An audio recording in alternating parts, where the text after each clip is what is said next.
ওই সরকার যদি এখানে 1 কোটি টাকা খরচ করে, 1 কোটি না, তাহলে 10 কোটি টাকা খরচ করলো, এই জায়গার এই টোটালটা এরিয়াটা নিজের মানে এখানে বাড়ি ঘর পাঁচ ঘর কিছু থাকতে পারবে না, ঠিক আছে? টুকিটাকে দুটো একটা বাগান টাগান আর সবকিছু যদি ইটি করে ফেলা যায়, ঠিক আছে? এখানে লেক করলো, তারপর দেখালো ইসের মতো করলো, ঠিক আছে? আবাসন ব্যবস্থা করলো, ঠিক আছে? তারপরে ই করবো না, খুব সুন্দর চলবে।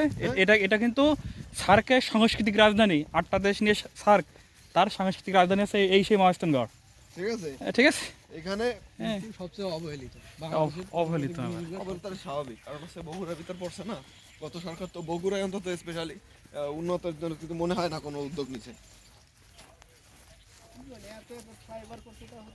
কি গত সরকার এই গত সরকার করছে নাকি আগের সরকার? তুই বগুড়া সরকারের মানে রাস্তাঘাটে কি বললি? আমি তো আগে মনে হয় সেই ইরা করে দিয়ে গেছে, খালেদা কিছুই ছিল না তো। বগুড়া কত উন্নত, সারাক্ষণ জ্যাম লেগে থাকে। বগুড়া যথেষ্ট উন্নত, কিন্তু সুন্দর সুন্দর, শহরটা কত ভালো। এটা যে সব জায়গায় করছে, এরা যে আমলিকের লোক করছে, আমি তো ভাবছি এগুলো মানে সব ওই যে খালেদা যে হেসম করে দিয়ে গেছিল তাই 2001 সালের দিকে। সে যেই আসুক না কেন, তোমার এই মানে সরকারে থাকলে সে যে দলেরই হোক না কেন, ওইভাবে উন্নয়ন করা যায় না তো। সব সমন্বিত, বাজেট হয় না, জেলা অনুযায়ী বাজেট হয়, সমন্বিত উন্নয়ন না করলে তো হয় না, আগানো যায় না তো। কি যথেষ্ট করেছে, তাতে কত করবে আর? যথেষ্ট করছে, সমস্যা নেই। আমরা চিন্তা করতেছি সামনে যারা আসবে তারা আরো এর দ্বিগুণ করবে, বাল করবো। দেখা যাক না কি হয়, মাসে যাইলে সব দেখা যাবে। এই 17 মাসে যে টাকা পয়সা যা ছিল সব যে কুর হয়ে গেছে, চুষিয়ে নিয়ে যাইতেছে।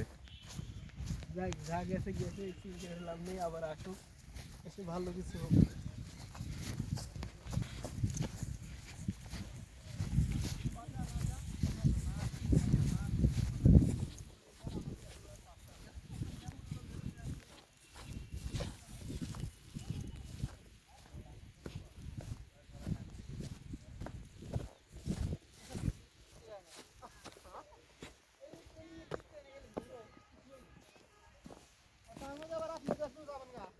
একদিনকে 2 দিন, কিন্তু ওই তো যাইতে যাইতে 2 দিন লেগে যাবে। বুঝলো?